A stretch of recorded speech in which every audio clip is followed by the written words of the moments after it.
So, welcome everyone to Culture and Belief 23, and a very special welcome to you fresh persons in our midst for whom this might be your first ever class at Harvard. Okay, let's talk about the syllabus and the books and so on. So as you know, the course is about the Hebrew Bible. So the Bible I'd like you to use is this one, the Jewish Study Bible, which is available for purchase at the bookstore. However, as indicated on the syllabus, you don't have to purchase it if you don't want to. As a Harvard student, you have access to the online version of this, to which I refer in the syllabus.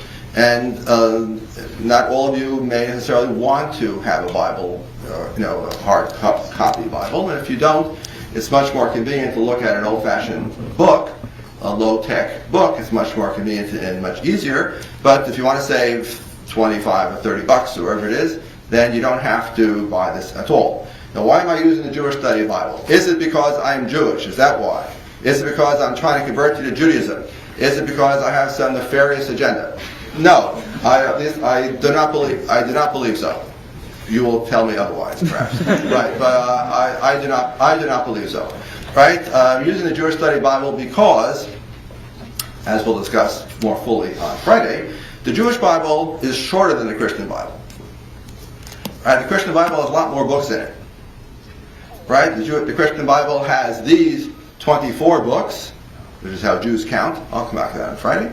These 24 books plus 27 additional books, right, in what the Christians call the New Testament. So if you have the same 2,000 pages, but you have 24 plus 27, or you have only 24, you have a lot more room for annotations, essays, notes, and other such infrastructure in a Bible such as this. So simply, these are the books of the Bible we're talking about. They're all here. They're very lovely notes, annotations on the page, lovely introductions, very nice essays. We'll be looking at a couple of them during the course of the term. So it's simply, pedagogically speaking, a useful tool. In addition, I know most of the contributors. Right, so that's why we're using this Bible. Okay?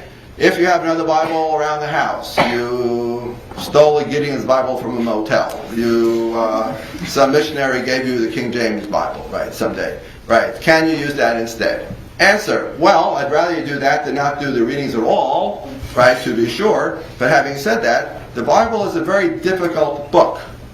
It is a very elusive book, right? You need help to understand it. You can read it, sure, but to understand it, you need help.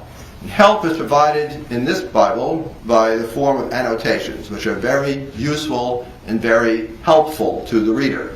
If you have a bare-naked Bible, like a Gideon Bible from a motel, right, all you have is a bare-naked text. And I would respectfully submit you will not understand it, both because it's King James English from the 17th century, A, lovely indeed, but like Shakespeare, completely incomprehensible, right? And B, the absence of annotation means the text is inaccessible. Therefore, I strongly recommend and encourage you to get access to this, either through the online, or just go to the bookstore. You can buy a used one of these for not terribly much money. And you know what? It's not a bad thing to have around the house, a Bible. Another book we'll be using, for those of you who are serious students of Jewish and Christian antiquity, will want to buy this Justin Martyr Dialogue with Trypho. But again, this is available online, and if you're not at all serious about these matters because you're majoring in economics anyway, then you can do this online. But if you're a serious student, you want to impress the professor, you will buy one of these, which is also available for sale at the bookstore. And that's it. There are all the other readings. There are a lot of other readings. I make an effort to find things that are online. Some of them are in the gray copyright zone, so the page is open only to Harvard students. Right, but as far as I know, I'm not violating any copyright laws, as far as I know, and all the readings are available online, either on the page or through links provided on the syllabus. So as far as that goes, there's only a modest capital investment required for this course beyond coming to Harvard College and living here already, bankrupting your parents' assets. Let me talk now a little about the Hebrew Bible, the importance of the course, and then who you are in this course, or for whom is this course intended. So, the course is about the Hebrew Bible. Now, I would respectfully submit that there is no such thing as Western civilization without the Hebrew Bible. This is what I meant earlier when I said I passionately believe in the importance of the subject. Right? The Hebrew Bible is one of, I'm not going to claim it's the only, let's be serious. Right? But it is one of the key foundational documents of Western civilization, for good or ill. Consequently, some understanding of the document, and no less important, how that document has been interpreted, right, is essential for any person, any literate, educated person in the Western world. Now, this course then deals with two separate but intersecting questions. One question is the Hebrew Bible itself. What does the Hebrew Bible say? What are its stories? What are its messages? What are its themes? Various poetical passages, its motifs, its rhetoric, and the like. Set of issues number one. Set of issues number two is how do Jews and Christians read, interpret, understand the Bible? What messages did they extract from the Bible? What truths did they claim to take out of the Bible? Now, these questions are not exactly the same. One is the Bible is a book. We can talk about what it means, what it doesn't mean, etc. The other is a set of questions about how the Bible is received, how the Bible is understood, how the Bible is read. So we're doing both of these in this course, but the emphasis of this course is on the latter, not the former. That is to say, this course we will be talking about the Hebrew Bible itself, Hebrew Bible per se. For example, Friday is what we'll be doing, and we're doing that from time to time along the way. But this course is not the intro to the Hebrew Bible. If that's really what you want, then you may want to take the other Gen Ed class that I teach, on alternate years with this one, which is an introduction to the Hebrew Bible, where we basically spend lots of time reading the Hebrew Bible, right? Then reading modern scholarly studies of the Hebrew Bible, its historical background, where it comes from, who wrote it and when, and how it was composed, and who assembled it and why, and for whom does it speak, and etc., etc. We're not doing that in this course. In this course, we will spend a little quickie time surveying some of those things, but as for the rest, I'm simply going to read the Bible the way Jews and Christians read it. And the Jews and Christians about whom we are speaking in this course did not take my course on Introduction to the Hebrew Bible. They did not know all the things that we know about how the Hebrew Bible came to be assembled, came to be written, and what place it had in society. No, they didn't know that. They just read the book and thought it came from God and told them what to do. So that's what we're going to worry about in this course. We're going to try to read the Bible, excerpts therefrom, and try to understand how Jews and Christians interpreted the Bible. Because Jews and Christians interpreting the Bible means, fundamentally, Judaism and Christianity. There's another way of saying Western civilization. So, this course then is about biblical interpretation. It's about rival truth claims. Jews claim to find these truths, Christians claim to find these truths. Except these truths don't agree. They both claim to go back to the same foundational document, the Hebrew Bible, but they wind up in different places. That's the phenomenon that this course is focusing on. Jews and Christians each read the Bible, each claim to find within the Bible the source of their truth claims, but those truth claims vary. They disagree. They contradict. And yet they're both based on the same book. Now, those who are logicians should say, well, something is wrong here. Because if A is right, then B can't be right. And if B is right, then A can't be right. Yes, for us in our politically correct culture, this is a problem. Because we want everybody to be right. But for them, for pre-modern Jews and pre-modern Christians, they were very happy to say, yes, I, Christian, I read the Bible correctly, and you Jews have it all wrong.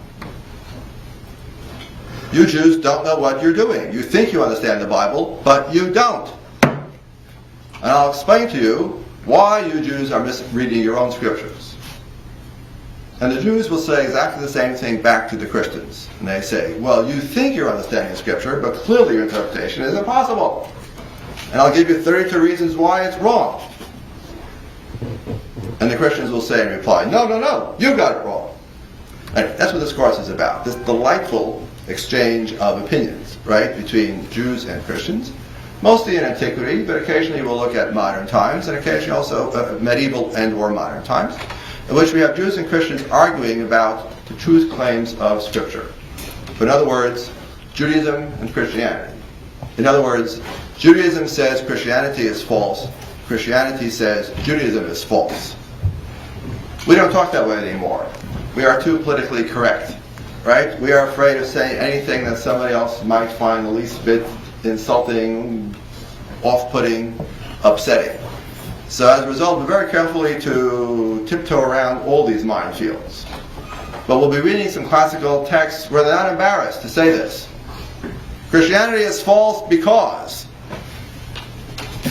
Judaism is false because. Well, that's what we'll be seeing in this course. In this course, then, I'm not focusing on history. I'm not focusing on the history of Judaism, the history of Christianity, the history of Jews, the history of Christians. That's not what this course is about. It's not a narrative in that sense.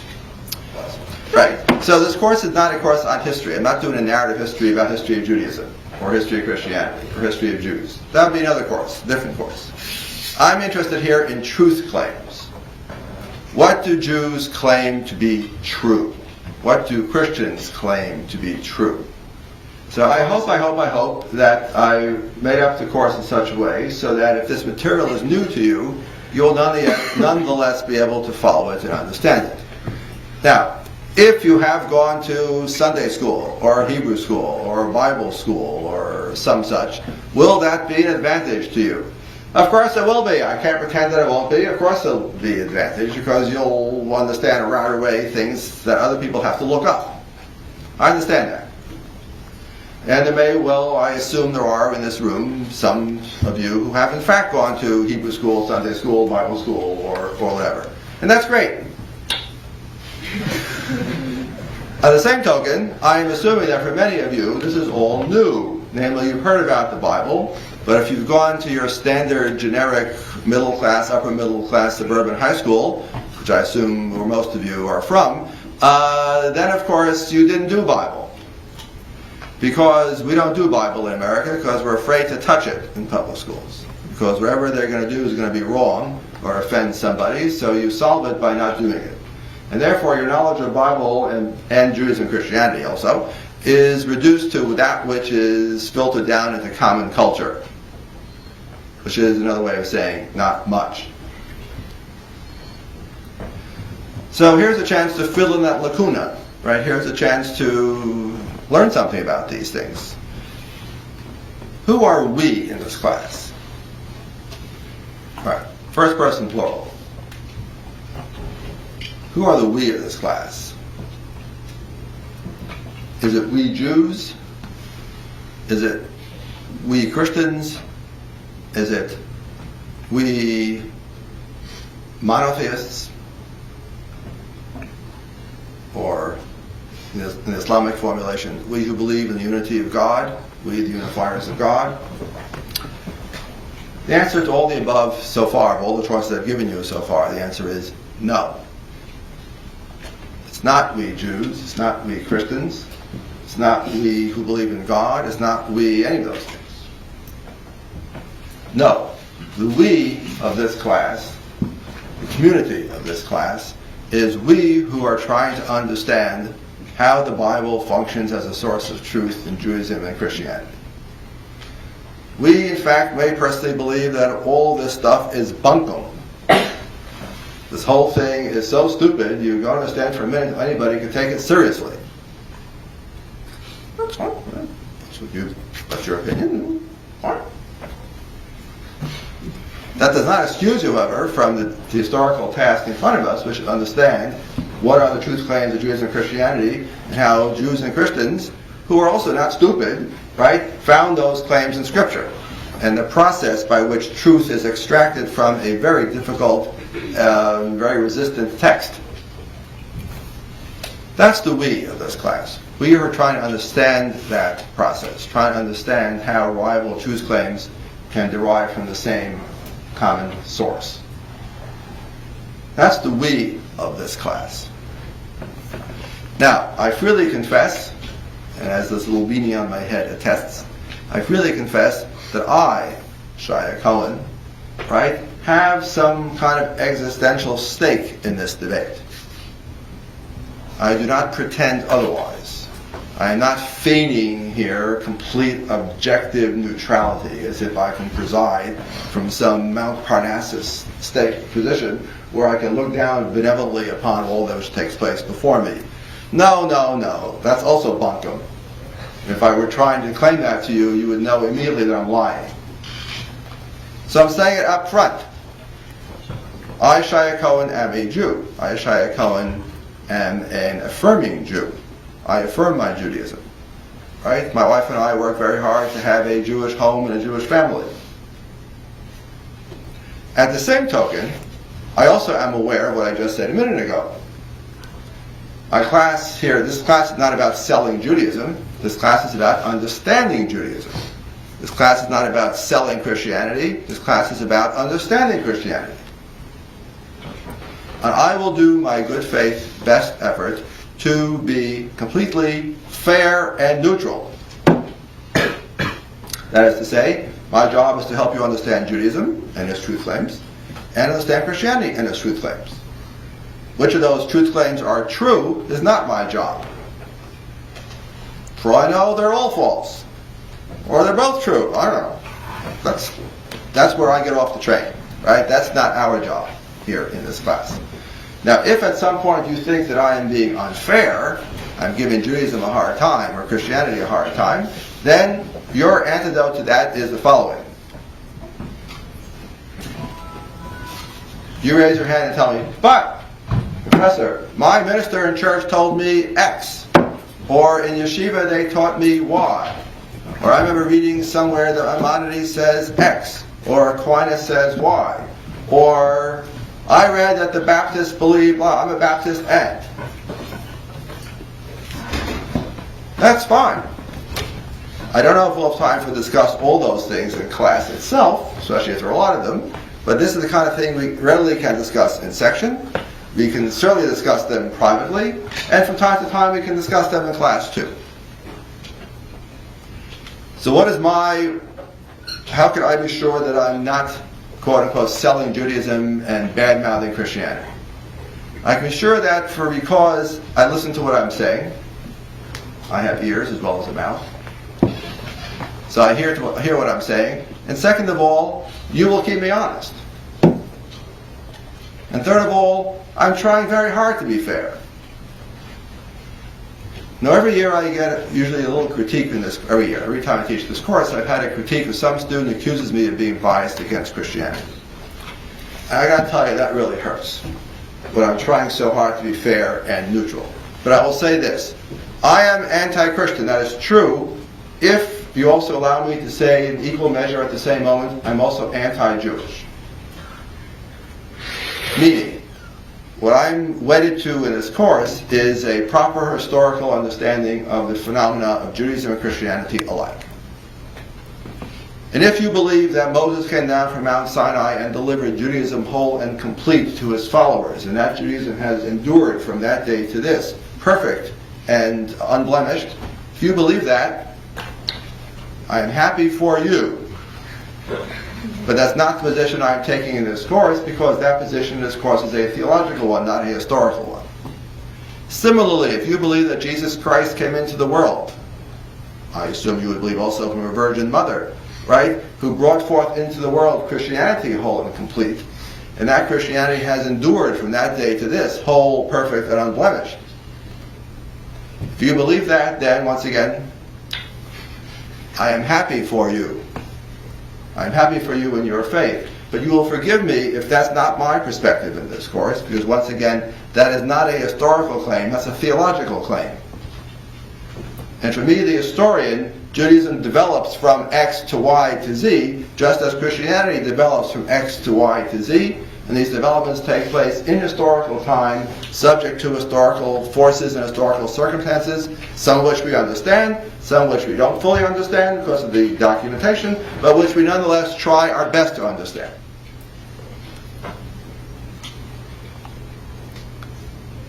That is what we'll be doing in this course. And if then you object, well, Professor, why are you wearing a little beanie on your head then?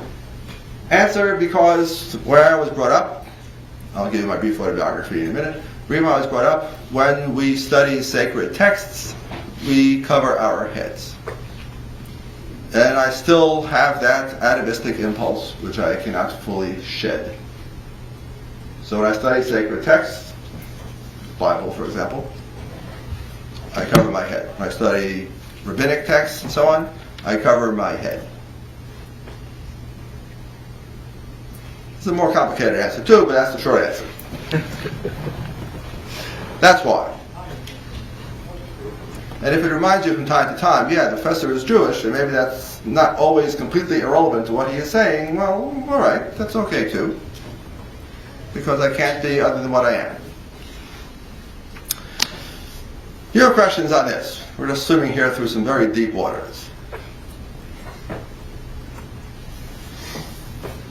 So, who are you, Professor? So I'll tell you very briefly. I am Shia Cohen, Jew. Right? No use hiding it, no use pretending. In spite of this Ivy League veneer, which I have. The veneer wears very thin. I understand that. And the little, the yeshiva boy from Queens, nonetheless comes out very quickly. So that's why I don't even try to hide it, because what's the point? Right. So I was brought up in an Orthodox home in Queens, in New York City. I went to Jewish parochial schools, Jewish denominational schools my entire life. From grade K all the way through grade 16, which is another way of saying I went to Yeshiva College, so I have a BA from Yeshiva College. So the first time I had a non-Jew as a classmate, I was in graduate school. So you would say that I had a kind of sheltered parochial upbringing, which has its pluses and minuses, as we all know. It has very strong pluses, for which I'm ever grateful to my parents. At the same token, of course, there is a minus, which is it's parochial, narrow, etc. I think I've managed to overcome that, or to overcome some of this narrowness by dint of my education and reading since then. And but again, I bring with my background with me before you, and I can't pretend to be other than what I am, which is an old yeshiva boy.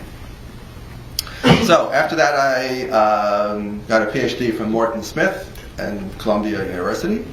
Morton Smith was a well-known hater of all organized religions, especially Christianity, but Judaism too. But insofar as saying nice things about Judaism would needle his Christians, so therefore he liked Jews, because it's a way of needling Christians, who for him were a bigger target than Jews.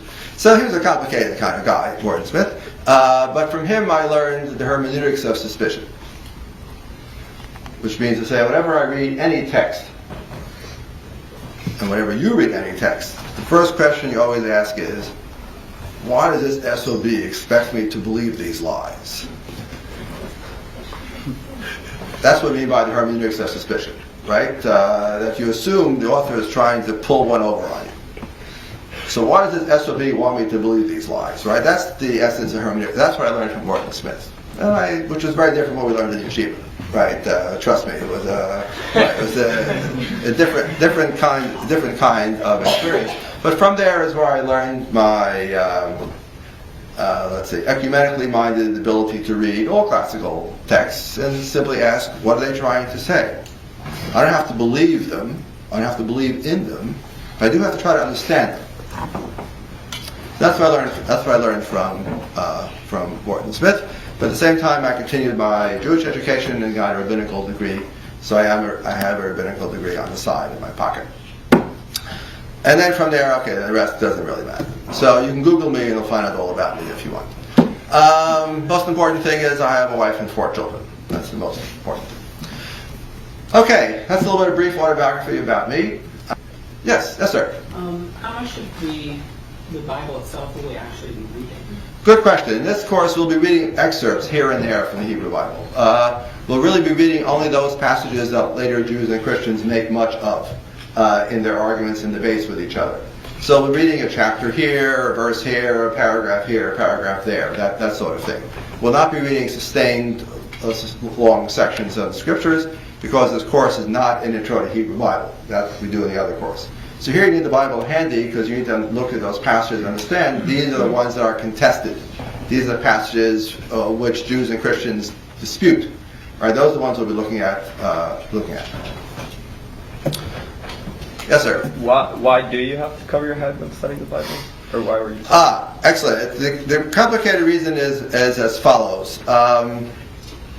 One covers one head in Jewish tradition to show respect. Right. So in Western tradition, like the good old days when men used to wear hats, remember that? Just before your time. Men used to wear hats. So when a lady walks into the elevator, you take off your hat. Right? We say the Pledge of Allegiance, right? You take off your hat. Right? So we take off hats to show respect. You go into a church, they ask you to take off your hat. Right? Whereas in the Jewish tradition, it's the opposite. Right? Which is typically also the Near East, right? You cover your head.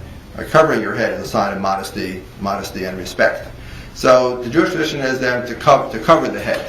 Now it turns out it's not actually for studying the text, it's actually for reciting the name of God, but okay, in moments where you might recite the name of God, the tradition is that you would cover your head. This has a long, complicated story. It did not become a normative custom until the High Middle Ages, until around the 14th century. Right? Before that, it was only a few pietists who had this custom. But in the 14th century, it became a common custom among Jews to cover one's head as a sign of respect, especially when praying, reciting the name of God, and so on. So that's where we come from. Okay? Yes, sir. What does the second book there talk about? This thing? Yeah. The dialogue, yeah, okay. So Justin Martyr, dialogue with Trypho. Right, so we'll introduce him in a couple of weeks. So Justin Martyr was a Christian of the 2nd century CE. 2nd century CE, Common Era, AD, if you like. I'll talk about that on Friday.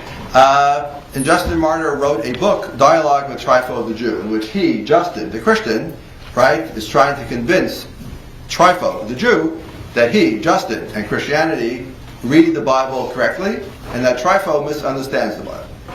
Right. So his argument is that you Jews have the scriptures, but you don't understand your own scriptures. That's the theme of this book. Unfortunately, one wishes this were a little better edited and a little tighter and a little bit more exciting. This actually is deadly dull and kind of wandering and long. So we'll be reading excerpts from it. I can't just give you the whole book to read straight because you'll yell at it. You'll protest. Right. So, but the theme of the book is smack dead on for this course, and excerpts are extraordinarily interesting, which Trypho, the Jew, says, Justin, what about this? But Justin, of course, always has a comeback. May I remind you who wrote the book? It's Justin Martyr, so we understand who's going to win, and we sort of know that in advance, right? Having said that, it's still it's an argument between a Jew and a Christian written by a Jew about the Bible, in which each side claims to read the Bible correctly. Okay? That's why we'll be looking at excerpts from this book. Other questions? How historically accurate do we consider both the Bible and the New Testament to be, and do we consider either or both of them to be inspired by God? Well, what do you mean by we, Kim Wasabi? Is the right? Do we consider the Bible? We in this class have no opinion on these subjects. We in this class do not know and do not care if the Bible is historically accurate or true. We do not know, we do not care in this class because it's immaterial to us. Our task is the same. Whether the Bible is written by God or not. Indeed, whether both parts of the Bible are written by God or only one part of the Bible, and if so, what does that mean, written by God, which is not a small and simple question either. On all those points, we in this class have no stated position, because we in this class have a task to do, and our job is to understand the texts. And that task is the same whether there is a God, there is no God, God wrote these books, God didn't write these books, Christianity is true, Christianity is false. Still on a task. What does the text mean? Why do they argue the way they did? What do they mean? What's their point? And that's our job. Okay, everyone. Nice seeing you all. Hope to see you back on